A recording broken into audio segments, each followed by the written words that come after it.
Hi witches! So today I am going to share my top 5 favorite herbs and plants, that are great for protective magic. I'm a hearth witch, so I work in protective magic all the time, and these are just really great. And if you're looking to kind of advance beyond the beginning elemental stages of witchcraft and get into protective magic, I recommend getting some of these to keep around your home. Number 1 is angelica root, and this is one of the most protective herbs out there.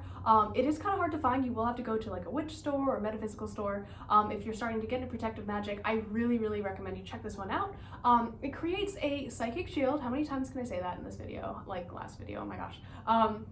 It creates a psychic shield against negative energy and is a great addition to any sort of protective salt blends.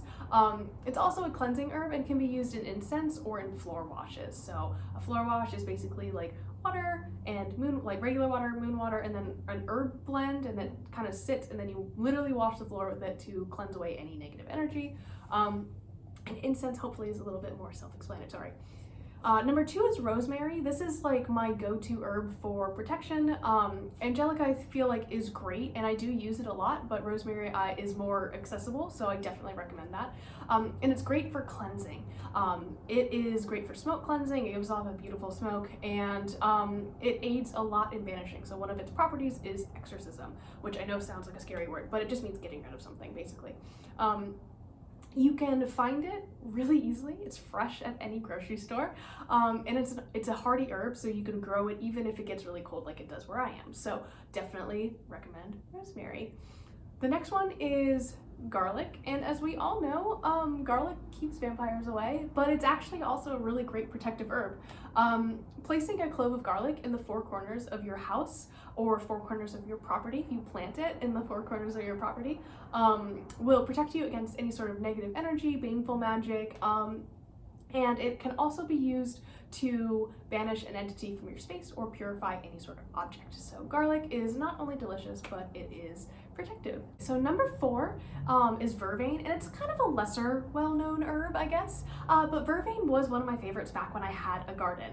It is great for protecting your home and cleansing your space, and growing it or using it in your working can promote a sense of peace, and it can be put into sachets or incense blends to promote peaceful sleep. So it's all around just kind of protective and great for de-stressing and everything like that. Definitely recommend, if you can find it, get some. And then last but not least, this is not so much an herb, but cactus.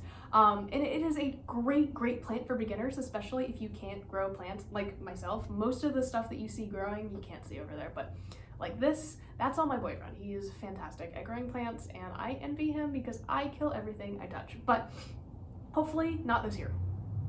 Yes, so anyways, you can use these spines of cacti in your spellcraft, especially in jar spells. I would not use them in sachets because they are very sharp. And growing cacti in your house can keep out unwanted entities, again, if you place one in the 4 corners of your house, or maybe the 4 corners of your room, something like that. But we keep ours in the window, and then we have another one behind me there. I'm trying not to stab myself on it. But yeah, these are really great protective herbs, or protective plants, and they're super easy to grow. They're really hard to kill. So yeah, I hope that these 5 herbs / plant are really helpful to you guys, and I'd love to learn more about what you use as your protective herbal blends, I guess. But hopefully this is a great reference page for your Book of Shadows, and yeah, I'll see you guys tomorrow. Bye!